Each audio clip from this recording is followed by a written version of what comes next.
Salut les gars, j'espère que vous allez bien. Aujourd'hui c'est jeudi, qui parle de jeudi parle de Ligue Europa. Et qui parle de Ligue Europa, dorénavant il faut parler de Barcelone. C'est vrai, c'est compliqué d'accepter cela, mais c'est le football, on n'y peut rien. La Ligue Europa, c'est pas une petite compétition, je pense que c'est la deuxième grande compétition derrière la Champions League. Aujourd'hui, nous avons le match retour Barça-Francfort. Alors, moi, je pense que ça sera encore un match compliqué et aussi un match facile. Compliqué dans la mesure où le Barça, s'il ne corrige pas les erreurs du match passé, ils seront dans une difficulté. Et nous savons tous que au match aller, Francfort a su gérer son match. Ils ont su gérer l'armada offensive du Barça. Ils ont su gérer toutes les tactiques barcelonaises. Et cela s'est même vu. Et ils ont mené au match aller. C'est le Barça qui s'est retrouvé en train de courir derrière le score. Et avec un public aussi flamboyant, aussi influent, Francfort a su apporter des difficultés à Barcelone. Mais je pense que avec beaucoup de concentration et beaucoup de précision au niveau des actions, au niveau de la finition des actions, le Barça pourrait achever le match les 45 premières minutes, voire même à la 70e minute. Mais je pense que cela ne pourrait arriver que si et seulement si, de un, ce monsieur s'y joue, de deux, s'il est décisif. Parce que moi, j'ai remarqué que s'il y a 1000 occasions, il va nous rater 999 occasions. Et deux fois c'est énervant de voir qu'il y a un joueur qui nous rate des occasions. C'est vrai, on va nous dire non, Ferran, il apporte, il crée des espaces, il crée des occasions, il est impliqué sur les occasions, sur les buts. C'est vrai, mais deux fois, nous avons besoin d'un joueur qui nous flanque des buts, qui n'a pas besoin d'avoir 1000 occasions comme ce monsieur. Parce que pour lui, moi, je sais déjà que quand il s'agit de Ferran Torres, 1000 occasions, il rate 999 fois. Donc, je pense que ça sera un bon match.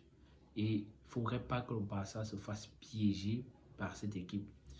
Aller avec une tactique concrète, aller avec l'ambition de marquer, empiler des buts. Pourquoi pas donner une manita? 5-0 ferait l'affaire. 70e minute, 5-0, vous êtes automatiquement qualifié.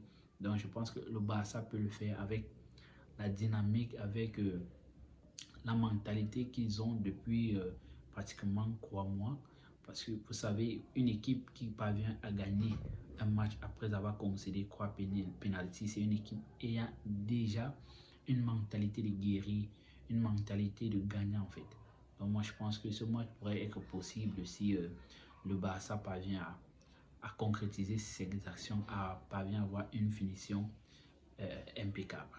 Mais il est aussi important de rappeler que dans l'équipe adverse à Francfort, il y a un joueur qui va rejouer au Camp Nou pour la deuxième fois.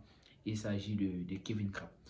Kevin Trapp, pour lui particulièrement, je me pose la question de savoir comment est-ce qu'il va gérer ça. Parce que le mec, lui, là, il avait subi une humiliation il y a de cela 5 ans au Barça. Et si aujourd'hui il se retrouve encore en train de subir la même humiliation avec les mêmes supporters et dans le même stade, c'est un peu compliqué. Parce que je vois que là, le mec, peut-être qu'on ne parle pas de lui, mais je pense que le gars avait subi un traumatisme là. Il a subi un traumatisme et je me pose la question de savoir, est-ce que pour lui, c'est un match contre le Barça tout simplement où le gars va jouer contre son traumatisme?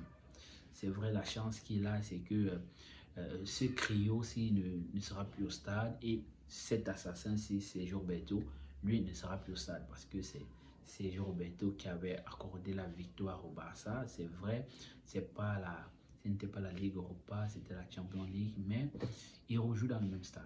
Il rejoue dans le stade où il a reçu 6 buts en un match. Le gars était, ça se voyait même sur son visage qu'il était choqué. Mais moi je pense que ça pourrait être un bon match aussi pour lui. Ça va aussi nous montrer s'il a eu à gérer sa blessure psychologique, s'il a eu à gérer son traumatisme, si vraiment le Camp Nou est un temple de la mort pour Kevin Trapp.